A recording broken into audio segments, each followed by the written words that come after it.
Não é difícil encontrarmos algum profissional reclamando do excesso de reuniões na empresa. Qual é o impacto disso na produtividade e saúde mental? É sobre isso, na coluna Gestão do Tempo, vamos conversar com ela, com a Renata Montoni, instrutora do método GTD. Renata, seja muito bem-vinda ao Jornal do Empreendedor, primeira edição. Bom dia para você. Bom dia, Bruno. Bom dia a todos que nos assistem. Renata, qual é o impacto do excesso de reuniões pode gerar na empresa, nos profissionais e na produtividade? Bruno, esse é um tema que eu gosto demais e a gente tem visto uma queixa assim muito grande, né, no excesso de reuniões. Essa não é uma queixa nova, essa é uma queixa que já vem de muitos anos, mas ela vem ficando cada vez mais exacerbada. E a gente percebe que depois da pandemia parece que chegou num ponto quase que insustentável. Então vale a pena a gente entender um pouco disso para ver como que a gente consegue recuar. Os impactos são diversos, não só financeiro, como na saúde mental do profissional, que gera um problema financeiro de volta para a empresa. Então, se nós observarmos estudos americanos, né, nós não temos estudos no Brasil sobre isso tão forte, mas nós temos, por exemplo, estudos americanos de antes da pandemia, de 2019, que contabilizou 37 bilhões de dólares gastos por ano nas Américas, ou seja, lá nos Estados Unidos, não fizeram os estudos para cá, com profissionais parados em reuniões. Então, o profissional que fica na reunião o tempo todo, ele não está conseguindo trabalhar. E aí você fala, mas então nós vamos tirar as reuniões? Reuniões são extremamente importantes e a gente precisa encontrar o equilíbrio. E o profissional que ele está sempre em reunião e não consegue trabalhar, ele acaba tendo um fundo de insatisfação, porque ele não consegue cumprir o que ele precisa cumprir, não consegue entregar, ele não tem os pontos de entrega dele, ou seja, de realização e satisfação, e ocupa horário fora do trabalho, ou seja, o excesso de reunião ele vai desencadeando uma série de outras coisas que hoje tem levado, inclusive, a síndrome de burnout, que alastrou, né? Vamos ser sinceros.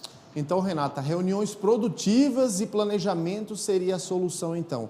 E aí eu te pergunto, como podemos fazer reuniões mais produtivas? Aqui vai entrar, existem alguns parâmetros importantes para a gente considerar dentro de uma reunião, porque a reunião, qual o objetivo de uma reunião?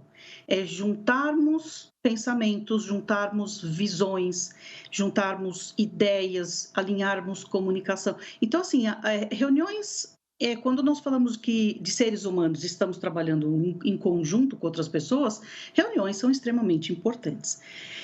Mas se elas não forem eficientes, ela perde um pouco a função dela. Então, como que a gente pode fazer? Isso vale tanto para o novo empreendedor como para as grandes empresas. Isso a gente tem divulgado de forma bastante ampla também. Como fazer reuniões produtivas? É claro que tem muitas orientações, eu vou passar aqui os pontos chaves. Então, primeiro, pauta clara e definida. Quem aqui que nos assiste já não entrou numa reunião que não sabia exatamente qual era o assunto?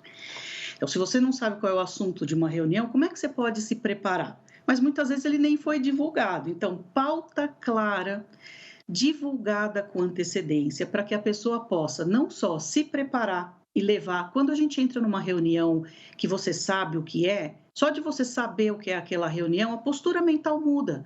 Você já começa a pensar sobre o assunto, então já vem ideia, já vem soluções, já vem aquilo que você queria ter comentado. Então, é muito mais enriquecedor um profissional saber a pauta da reunião. Pauta não só para você vir preparado, mas para você também verificar se é necessário você estar naquela reunião. Segundo aspecto importante de uma reunião, os convidados.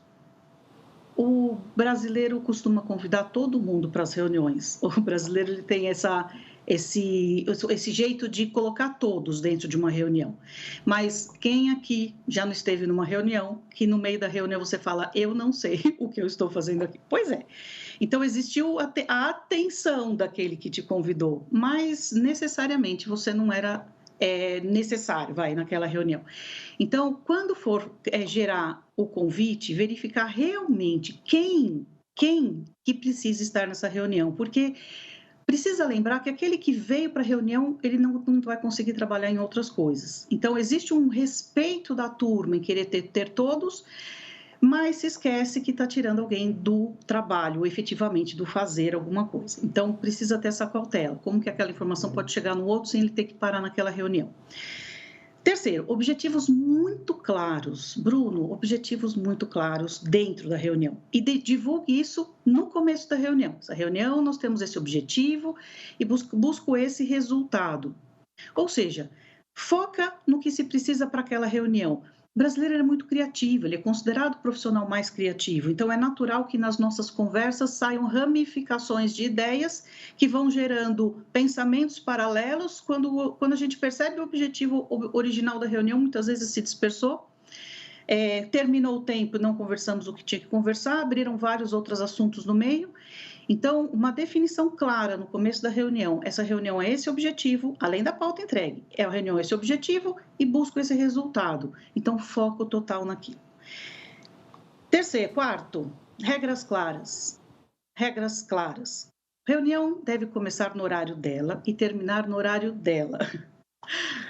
É um respeito em relação ao horário de todos.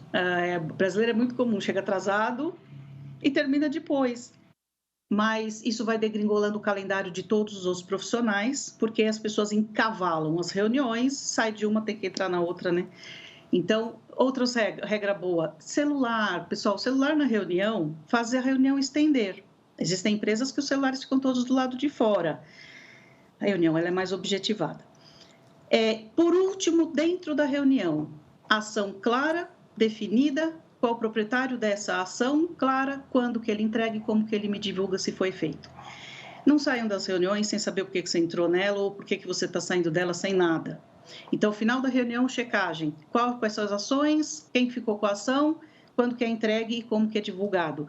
E, por último, que aí é pós-reunião, um painel de alinhamento, ou seja, qualquer aplicativo online, qualquer ferramenta que você enxergue online, que a pessoa possa colocar ali o que já está sendo feito, evita uma nova reunião de alinhamento.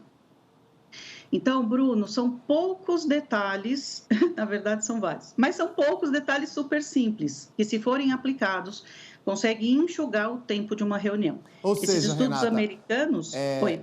Desculpa te interromper, precisa haver de fato aí um equilíbrio com o calendário de reuniões e o tempo para trabalhar, não é isso? Renata, eu quero aqui agradecer a sua participação ao vivo com a gente, a Renata Montoni, ela que é instrutora do Método GTD. Mais uma vez, obrigado. Obrigada, Bruno.